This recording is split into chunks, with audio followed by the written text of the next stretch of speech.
ladies and gentlemen, and welcome back to my channel for another Hot Toys Star Wars figure review. And today we're taking a look at none other than Princess Leia in her Bespin gown. Now, if you've seen the unboxing, you already kind of had a look at the figure, and I have to say, I am pretty darn impressed, even though this figure doesn't come with a hell of a lot of stuff. Just before we begin, I want to say if you do want to pick up your very own Bespin Princess Leia, she is in stock and ready to ship right now with toyswonderland.com.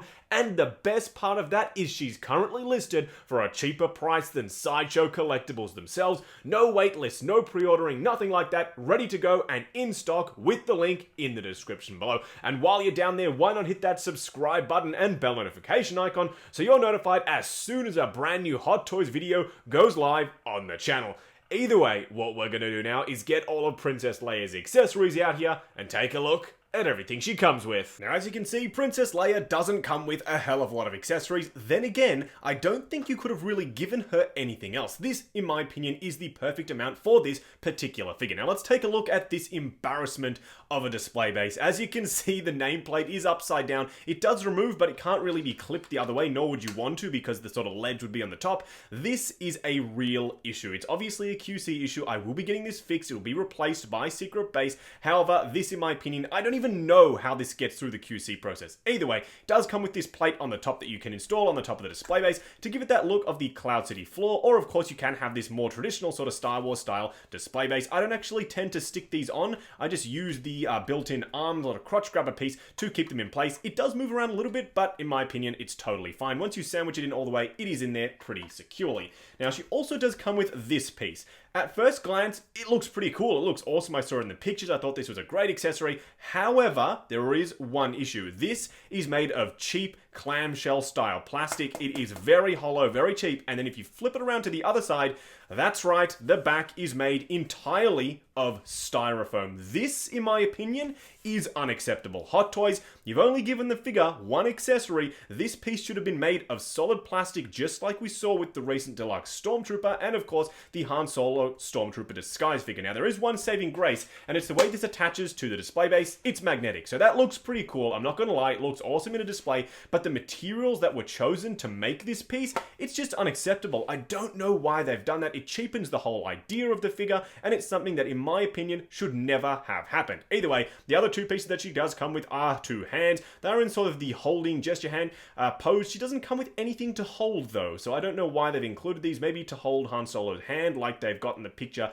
inside the box with Bespin Han. If that wasn't an indication to say the figure is coming, then I don't know what is. But again, she doesn't come with anything to hold, but she comes with holding hands. Either way, that's pretty much it for the accessories. What we're going to do now is get Leia herself out here and take a closer look. And here we have Bespin Leia herself, and she looks absolutely fantastic. As simple as the robes on this figure is, as simple as the overall package is, I still think this figure is well worth picking up, especially if you're a die-hard original trilogy fan. If they do end up releasing a Bespin Han, and of course the re-release of the sort of DX07 style Bespin Luke, and I've still got my fingers crossed for a Bespin Chewbacca with the C-3PO in a backpack, that would be one hell of an awesome set to go along with the Empire Strikes Back Darth Vader and Boba Fett. This Empire Strikes Back line is looking pretty darn strong so far, and I do hope they bring it with the eventual release, fingers crossed, of Bespin Han. Either way, we're not here to talk about Han, we're here to talk about Leia. She looks fantastic, the robes look fantastic. What we're going to do now is punch in and take a closer look. Taking a closer look at the head sculpt, as you can see, it looks pretty darn good. I was initially very put off by the prototype pictures and also the subsequent release of the Blugger pictures,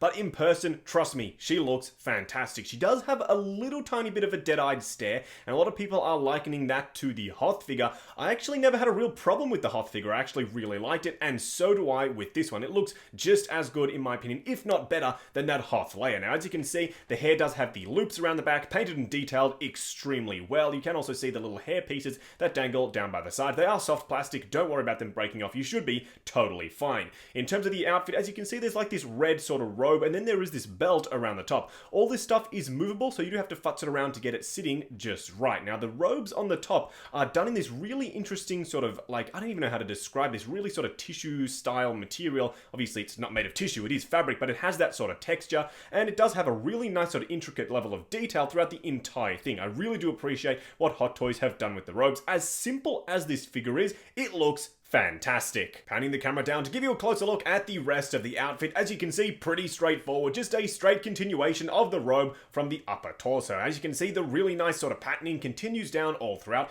There are these pleats that look like they're sewn in. Down the bottom, they actually aren't. They are connected to a wire, so I'm not going to mess around with mine, but the entire bottom section is all wired, and it's been sort of cinched in the way to give it the look of the robes. You can undo it if that's what you'd like to do and have it sort of blowing in the wind, but for me personally, I'm just going to have it sort of draped down by her sides exactly as, in my opinion, it was intended to be. Now, you can see there's like a sheer material on the inside. The clothes are made of a similar material. She is incredibly hard to get standing, and I don't know if that's because the shoes are so incredibly glossy and flat against this surface right here, or the fact that there isn't a huge overhang at the back of the foot, so she is very, very difficult to get standing for a figure that you think would be pretty straightforward. I don't know exactly why that would be the case. I'm pretty sure it's down to the shoes. As you can see, the rest of the outfit is that sort of same material from the upper torso, just carried on throughout the pants. Now, taking a look at the shoes, they are pretty well painted. They're this sort of pinkish material. They've got like a sparkle to them. I don't even know what sort of shoes these would be. They're space shoes, I guess. You can see a yellow or sort of goldish rim around the edge,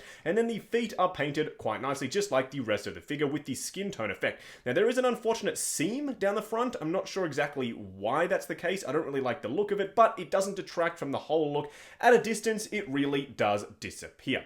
Either way, what we're going to do now is get another Star Wars figure out here and do a quick side-by-side comparison. Now, for a quick side-by-side comparison, here is the DX07 Luke alongside Bespin Princess Leia. I think these two look absolutely fantastic together. I feel really bad for the collectors who didn't pick up the DX07. Maybe you started collecting a little bit later. You didn't want to pick up such an expensive figure. I hope Hot Toys goes ahead and reissues this figure, that the one that they've shown off at Comic Cons here and there. I do hope that they revamp it, because I certainly will be incredibly happy, and I'm sure a lot of collectors will be as well, because these two standing side by side is absolutely iconic. Now, in terms of the height difference, I think this is fairly accurate. Mark Hamill is a little bit shorter, yes, but Carrie Fisher, I think, was even shorter than Mark Hamill, and I think this works quite nicely. She's not wearing any boots or heels or anything, so I think this sort of fits, where Luke is wearing a little bit of a boot with a little tiny bit of a thicker sole. So in terms of the height discrepancy, I think you can fudge it, especially when you have them standing side by side in your display. Moving on to the three cool and three annoying things about Bespin Leia. The first annoying thing is this loose thread. I keep getting loose threads all over the outfit. I don't know what it is, but as soon as you pull it, which I don't recommend doing, it sort of unravels just a little bit, so be very careful with the outfit. The second annoying thing has to do with the shoes. They're incredibly flat, and without very big overhangs at the back, it makes her very difficult to keep standing. And of course, the third annoying thing is the material that's been chosen for this piece right here. Styrofoam and plastic. In my opinion, that is absolutely unforgivable. The first cool thing, while I do still hate this piece, but the first cool thing is the fact that it magnetizes to the display base. This makes for one hell of an awesome display piece, having that magnetized to the back. The second cool thing is the way they've done the robes. They've put the pleats in, but they're done with wires, so that means they're technically sort of modular, and you can place the bits and pieces wherever you like. The third cool thing has to be that head sculpt, and yes, I do agree that this looks to be pretty much a straight up reuse of the Hoth Leia one. I never had an issue with that one. I thought that head sculpt looked absolutely fantastic, as it does right here for Bespin Leia. Just wrapping up on the Bespin Princess Leia. Now, do I think this figure is worth picking up? Absolutely, especially with the promise of an eventual release of Bespin Han. I am so very excited for that figure, and of course, the re-release of the DX07 style Luke as well. Fingers crossed for them. Now, I've decided to forego the three poses at the end of the video because this figure is not all that dynamic. She looked best just standing there in more of a stoic sort of pose, so that's what I've gone with. This is a very straightforward release by Hot Toys. A pair of hands, a backdrop, and that's it. And that's really all she needed to come with. I actually applaud them for keeping this set as simple as it is. I know a lot of people are going to complain with the quality of the backdrop, me included. That piece should have been plastic, hands down, just like we saw with the Han Solo Stormtrooper Disguise version, and with the recently released Deluxe Stormtrooper, it should have been a proper plastic backdrop piece. But putting that aside, this figure is still absolutely worth picking up, especially if you're putting together either a Leia Shrine or an Empire Strikes Back shelf. This is one to have. And if you do want to pick it up, it is in stock right now and for a cheaper price than Sideshow Collectibles themselves with ToysWonderland.com, and the link for that is down in the description below. It's ready to go and ready to ship out. As I said, link is down below, and while you're down there, why not check out the link to 6 Scale Network, the brand new awesome Facebook group. Come along, chat figures, share photos of your collection, and participate in giveaways, with one going on right now for the Diecast Mark 7. Also check out the link to Justin and Steph, our brand new second channel for behind the scenes videos, collection tours, toy hunts, a hell of a lot more good stuff. Like, comment, and subscribe, and we'll catch you in the next video.